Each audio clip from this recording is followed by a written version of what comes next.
Hi, we are Samudra Oceans. And this is Oliver, our electronics engineer, who's holding something I'll tell you about shortly. Did you know that seaweed farms can take up to 20 times more carbon than even tropical forests? They can revitalize coastal economies, creating thousands of white and blue-collar jobs, and they form the entry point of raw materials like bioplastics, biopackaging, pharmaceuticals, nutraceuticals, and a $20 billion market that the OECD forecasts in the next 5 years from seaweed farms alone. So if this is great for the planet, great for economy, and great for other products, low-carbon products, why don't we do it? Well, that's because it's really hard to do. Most seaweed farms are offshore. You get licensed to operate in a region that's not used by other commercial activities, which means by definition they're hard to reach. Imagine -8 degrees in Cornwall, leaving your wife and kids at 3 a.m. just to go check if the farm's all right and come back at 6 p.m. That's literally the life of so many sea farmers. So it's very hard to scale. So we thought we'll create robotics farming that will actually enable these farmers to do that in the comfort of their own home. So meet Nira.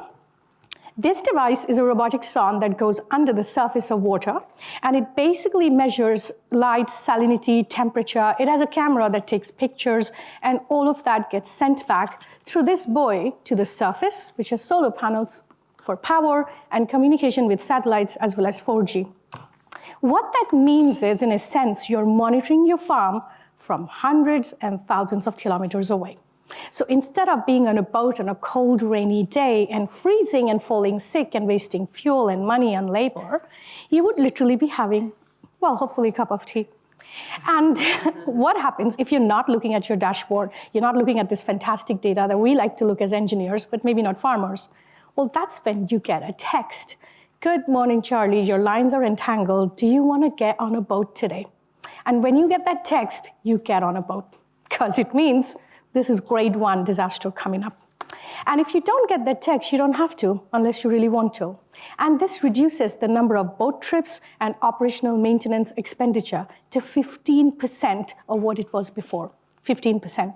Imagine what it does to the liquidity of the farmers, how big the farms can be, how much bigger can they own, how much can they spend on seed and modern automation. Basically, we can make sea farming was what happened to land farming 50 years ago.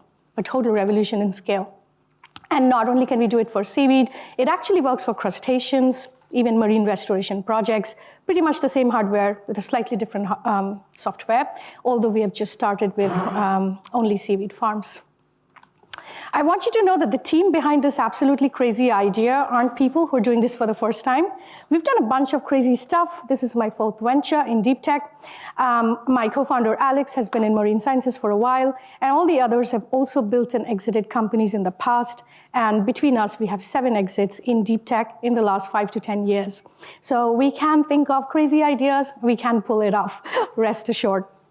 So how can you believe that this is actually happening? Well, I can tell you that's happening because in 15 months of our birth, from conception to today, we are already deployed in 500 hectares across England, Scotland, and Jamaica. And we currently own a test bed in north of Scotland, which is the biggest seaweed farm in UK, over 150 hectares of our own that Samudra owns from Crown Estate. In addition to that, we're deployed in Cornish seaweed, Norfolk seaweed. We have 3 joint ventures in Jamaica, and we have a couple of other farms that we're working with in various other parts of Scotland and potentially Wales coming up very soon. We have an international pipeline with Oman, Philippines, Indonesia, Nova Scotia in the month of June, and potentially India and Sri Lanka as well in the next 12 months. But all of this requires capital, and that's why we are fundraising. About 1/3 of this round is already committed. We have $1 million, and we're looking for another $2 million to close the round. If you want to participate, let us know. You'll be in very good company. Our last round was done by 3 of the best VCs in UK, and we are very glad to have them on board. And this round has incredible angels as well. Some of them are here, so you can chat with them as well. But there are many other ways to be with Samudra on this journey. We're looking for people to hire, people to collaborate with, farms that want to experiment with remote monitoring, and any other thesis that seems relevant. It's a really big, hard job. We know taking out 10 megatons directly from seaweed every year is not going to be a small task to achieve in the next 3 years. We need all your support. Thank you very much.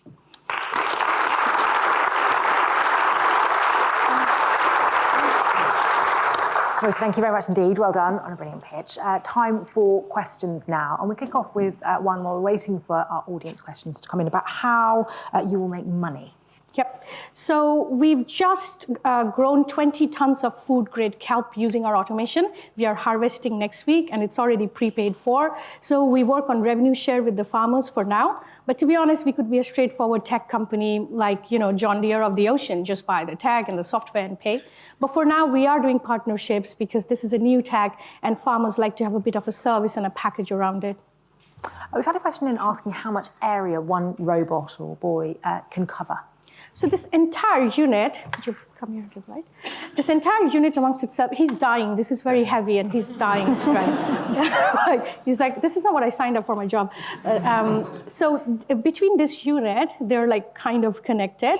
And this is on the surface, this is below the surface. And this moves only with wave energy. And the distance it covers, it's probably not going to be more than a few meters in circle. But you don't need a lot of these because you don't want to measure the ocean gradient of value for like every half a meter. So you probably want to do a perimeter and a bit in the center. It's also the shape of the farm and the complexity. So different polygons require different numbers. In general, anything under 1 hectare, 2 units should be good. Anything between 25 to 40 hectares, 3 to 5. 150 hectares, which is our mega farm in Oban, Scotland, would be about 20 of these. And we haven't seen farms bigger than that. So. Okay. Would you need to upskill and train farmers? Are there any risks to current farmers' jobs? It's a really great question. Actually, the exact reverse. This creates an outstanding number of jobs in the coastal economies it's in. Most of the time, you would look about 5 to 10, probably 15 people on a seaweed farm in a particular region. Almost 50% of them only turn up for 3 days during harvest. They're not needed.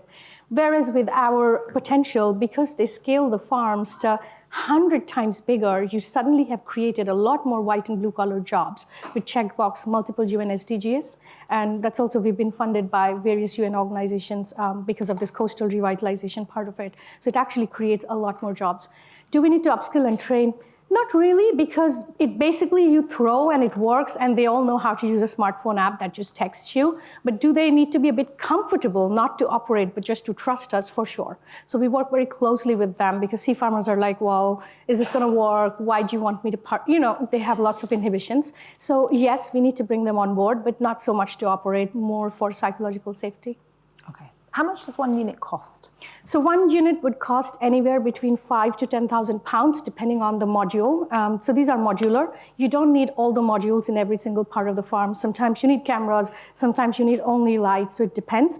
So every module is not fully loaded, so it's 5 to 10K. But the way we've structured it is we allow people to pay over 2 years, and it includes the subscription to the app as well as the dashboard. So you can turn it into a monthly SaaS for 2-year retention, which gives us enough time to get feedback and get better for the next iteration as well. That's the model.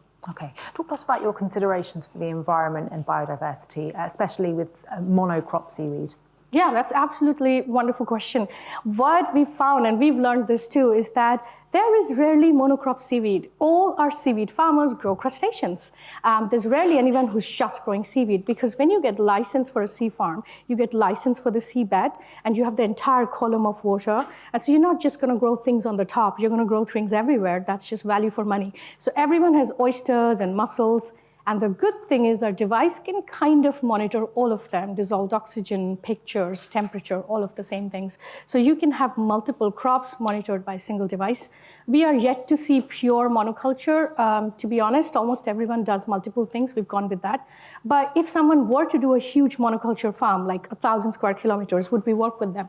I think it would be a great problem to have, that they're going to take out carbon at a huge level, and we can work on project level and look at marine net gains, etc. But that problem hasn't yet happened. So. Brilliant. Well, we're going to relieve you of carrying that very heavy device for us. Thank you very much indeed. Well done. Thank you very much.